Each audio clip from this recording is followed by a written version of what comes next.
Good morning mga me. So, nakakapagilamos na ako. And, yan yung aming labas.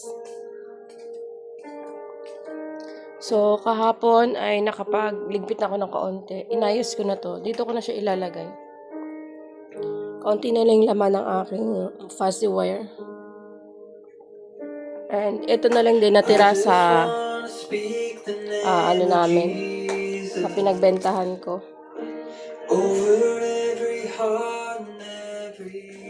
Ayan na lang natira.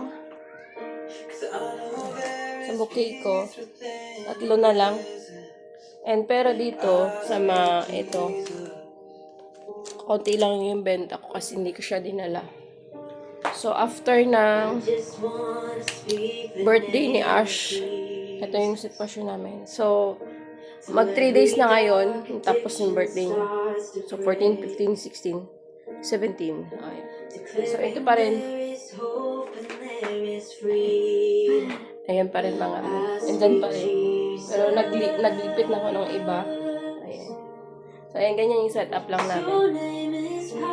Tapos may malaking nakastand na balon dito.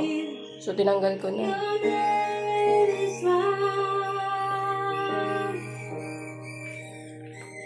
So, today, papalaba ako. At yung natira ay lalabahan ko naman. Kasi may dyan, mga kumot. Yung iba pinalaban ko, yung iba ako maglalaba. Tapos sabay ko na rin yung mga, mga bata. Tawag dito. Mga damit. And, ano pa? Tabayan dito. Ayun. Ko lang, washing ko lang din naman kasi di ko rin kaya maglaba ng karamihan. And so, maglilinis muna ako ngayon. Basta kung ano lang kaya kong linisin today. At, ayan, nagpalit na rin ako ng bedsheet dito. Yung unan, hindi ko pa nalagyan ng punda. Kasi actually, wala naman natutulog dito mga me. And sa hapon, yung mga bata dito natutulog. Binabuksan ko yung aircon. And, pag sa gabi, wala. So, actually, ito yung bedroom namin ni Daddy. Dito lang. Yung kami natutulog sila sa taas. Alam niyo naman yan, mga dating followers, subscribers ko. So, ayan. Umpisa na natin yung aking gawain today. So, first ay maghugas muna ako ng mga bote at saka timplahan ko na agad. And then, saka na ako mag-umpisa. So, ayan. So, dito nga mga me, ay nag-upisa na ako maghugas ng bote ng 2 bata. So, tag-iisa lang naman sila sa kanilang bote or bibiron tawag sa amin. So, ayan lang. At hindi naman kasi sila panay-panayan dito. Sa isang araw ay 3 beses lang sila dumede. Depende po. So, bago mag-breakfast ay pinapamilk ko talaga sila dahil yung kanilang tubig sa kanilang gatas ay pinakulo ang dahon ng malunggay. Yes, at ilang years ko na rin ginagawa yan para sa kanila. Today, marami na kailangan up sa aking trabaho. So, mga gamit na hindi pa naliligpit at mga kutsara na hindi pa napupunasan para itago, yan ang gagawin ko today sana. Hopefully, ay matapos ko yan at nawalang aberya.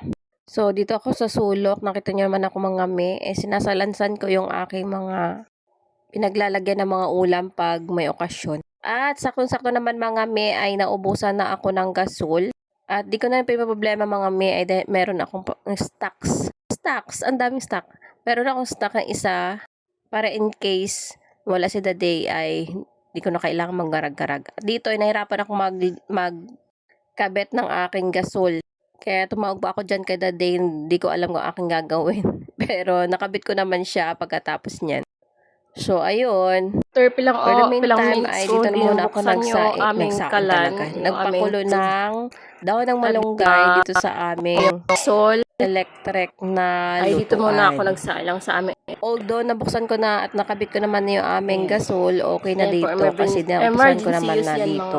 So, kaya gusto ko may ganito kami mga me in case na talagang hindi kami nakabili na extra sa aming gasol at naubusan kami, ay meron kaming gagamitin. Ay, ito muna. So, ito yung masasabi ko sa mga yung mga kutsara at mga kung ano, anik dyan. So, pinasparasan ko na mga me dahil hinugasan na yan ang mga para naman ilagay ko na sa lagayan. Nilagyan niya na mainit na tubig. Nilalakas lang yan sa mainit na tubig. At binaliit dyan. Ginapit na dyan. So, ayan.